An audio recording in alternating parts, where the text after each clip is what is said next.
এবার আর পার পেলেন না এমিলিয়ানো মার্তিনেজ। অশ্লীল অঙ্গভঙ্গির দায়ে শাস্তি তাকে পেতেই হলো। যদিও কাতার বিশ্বকাপ জিতে একই কাণ্ড ঘটিয়েছিলেন এমি, সেবার তাকে কোনো শাস্তির আওতায় আনা হয়নি। এবার ফেঁসে গেলেন আর্জেন্টিনার বিশ্বকাপ জয়ী এই গোলরক্ষক, আর তাতে বেজায় খুশি হয়েছেন ব্রাজিলিয়ান ভক্তরা।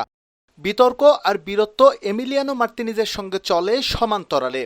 টাইব্রেকার ঠেকিয়ে যেমন বুনো উল্লাসে মাতেন তিনি, তেমনি প্রতিপক্ষ খেলোয়াড়দের সঙ্গে দ্বন্দ্বে জড়িয়েও হয়েছেন সংবাদের শিরোনাম।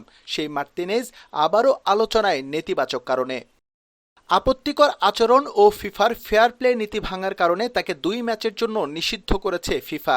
এজন্য আগামী 11 অক্টোবর ভেনেজুয়েলার বিপক্ষে এবং 16 অক্টোবর বলিভিয়ার বিপক্ষে কনমেবল অঞ্চলের 2026 বিশ্বকাপ বাছাই পর্বের ম্যাচ মিস করবেন মার্তিনেজ।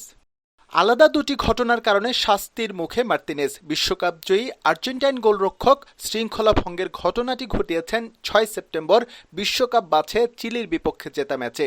সেদিন কোপা আমেরিকার রেপ্লিকা ট্রফি নিয়ে অশালীনভাবে উদযাপন করেন মার্তিনেজ। একই ধরনের উদযাপন তিনি করেছিলেন 2022 সালে কাতার বিশ্বকাপ জয়ের পর।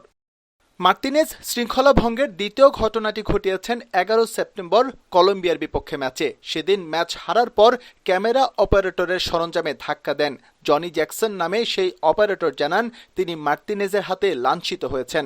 পরবর্তীতে এই ঘটনার তদন্ত করে ফিফা এবং দুটি অপরাধ মিলিয়ে তাকে 2 ম্যাচের জন্য নিষেধাজ্ঞা দেয়।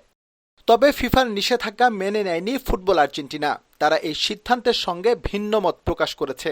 কনমেবল অঞ্চলের বিশ্বকাপ বাছে 8 ম্যাচে 6 জয় ও 2 হারে 18 পয়েন্ট নিয়ে সবার ওপরে আছে আর্জেন্টিনা। তাদের প্রতিদ্বন্দ্বী ব্রাজিল আছে পয়েন্ট তালিকার 5 নম্বরে, 8 ম্যাচে তাদের পয়েন্ট 10।